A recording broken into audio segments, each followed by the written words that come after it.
So Skyler Thompson is being retained and Mike White was being let go. Can you talk about both ends of that? Skyler winning the job and Mike, being let go. Yeah.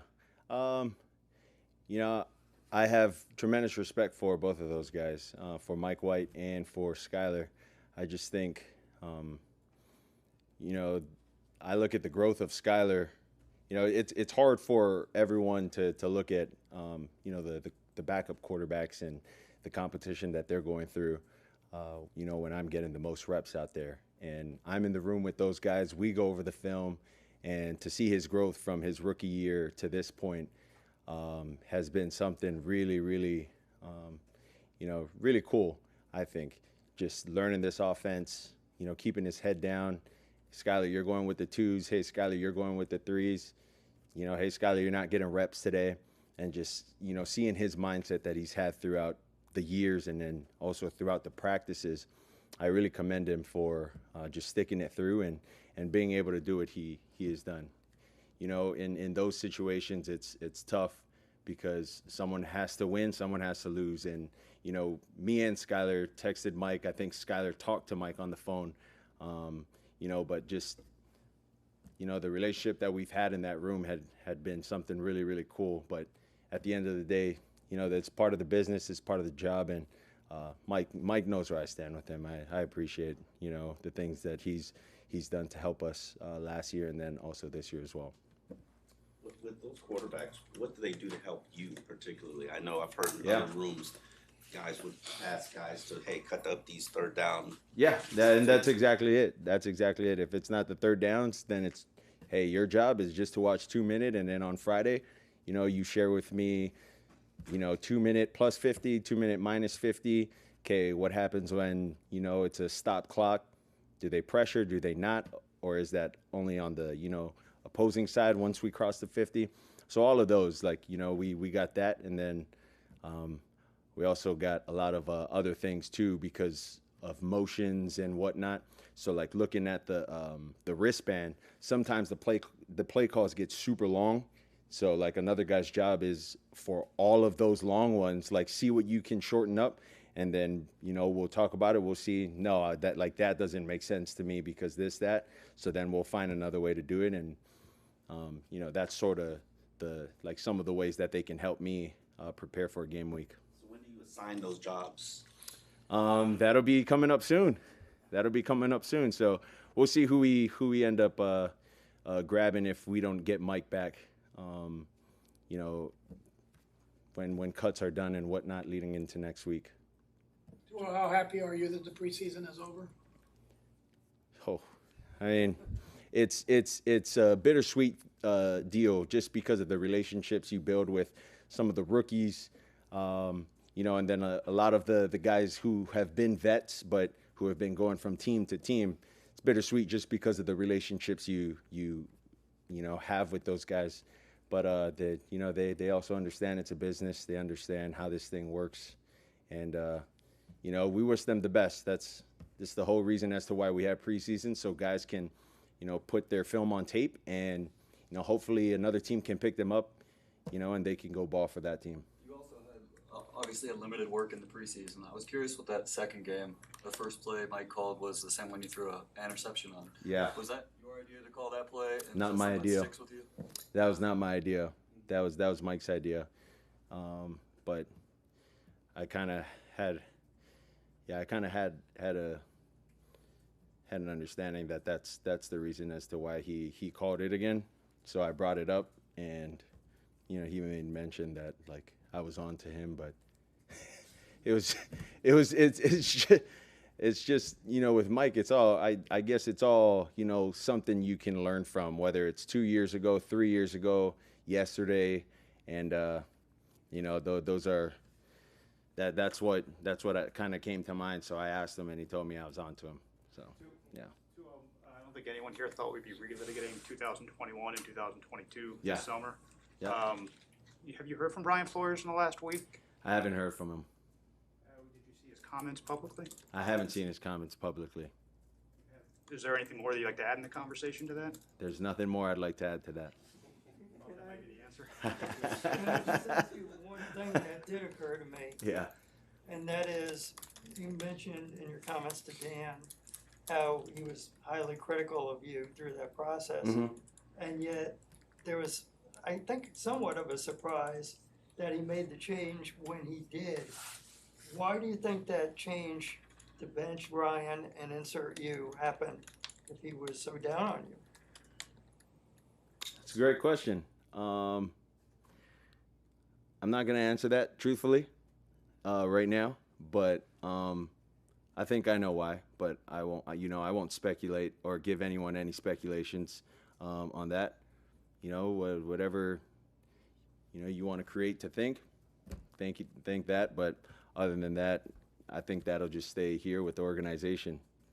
No. Do you think it's more important for a quarterback to have support of his head coach than maybe possibly any other position? Yeah, 100%. This is a quarterback-driven league. I 100% think that. Without a good team, without a good quarterback, I don't think you can do much in this league. Sure, you can have good defense.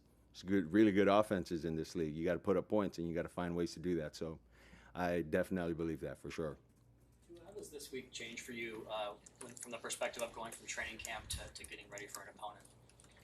I don't think it changes in any way. We're continuing to go against, the one group, and then when it's time to work on our craft, we'll go against the twos, and we'll really hone in on our communication, hone in on the details of what we need to do to accomplish what we want to accomplish. And when it is time for next week, then we'll start to prepare. I'm doing something on you guys' depth, which I think has been very instrumental in you guys making the playoffs. Who's been injured more than I do. What can you say about the role that the depth has played on this team in the last couple of years? Well, it's been really cool because no matter who we've put in there, we were able to find ways to make it work. At whatever position it was, center, guard, tackle, running back, receivers, we were able to find ways to maneuver through those. And, I think Mike, Frank, I think those guys do a really good job with the personnel groupings as well. For guys that are injured, okay, we're going to, probably go 21 a little more than we would 12 if our tight ends are down, or, we can't go 11 because of our receivers. All right, we'll go 12, more than anything else. So I think they do a really good job in grouping it with personnels and whatnot, and how we want to maneuver the game that way. Speaking of receivers, I don't know. I've been here 16 years. I don't know if I've ever seen a receiver unit so decimated by injuries as this year. How concerning is that for you? And Odell Beckham, Mike said that there's a possibility that he might not begin the year on the PUP and might begin it on the active. Mm-hmm. How important is you and Odell developing chemistry? That's very important. For me, it's very important. Off the field, I've been able to hang out with him a good amount of times. Cool dude, 100%. But does that translate does our relationship translate on the field? Like, I couldn't tell you because I haven't gotten reps with him, and that's just the honest truth. Now, if O isn't on the PUP list, he clears everything and we're able to get out there, I mean, that's one of the first things that I, want to do. Routes on air, I want to make sure I get as many reps with him. Okay, he's going to go in for this rep. Let's make sure that this guy's going to get the ball. Like, make sure the coverage isn't whatever. Like, I want to make sure that, the timing is good. So I want to make sure that that's all good and whatnot. And, speaking to your question prior to that, that's just part of the game. Guys get injured and whatnot, and whoever we're dealt with to go and play with out there, that's who we're dealt with to play with. So, I've had as good of receivers and as fun of receivers, to have with Tyreek and Waddle. And I've also had guys who didn't have speed like that, playing my first 2 years in the league. So, we got to go out there and we just got to find a way to make that work. The roster's about to be set for this year, obviously. What do you see from training camp and the roster that says, okay, we're ready to take the next step with this team? Well, I'm going to go back to say, like, this is tough. It's a tough day. It's a tough week. The next 2 days are going to be tough for a lot of guys. Some guys' lives are going to change for better. Some guys, not so good. But I can tell you one thing. I'm really excited for, the next couple days after that to see the kind of team and the kind of guys that we're going to be playing with in this 2024 season. So what has impressed you about Jaylen Wright, and what are your expectations for him during his rookie season? He fits right into that running back room. Fast. He's fast. He's a rookie, and might be seeing some Achane kind of deals going on for him, coming up this first week. So we'll see. He's learning from a really good group of backs, and I think he'll do good for us. In training camp, it doesn't seem the starters don't get a whole lot of work. You get your work in joint practices. The first few weeks of the season, how much of a feeling out process is that? This works, this doesn't work. Tell me about that. That's exactly what it is.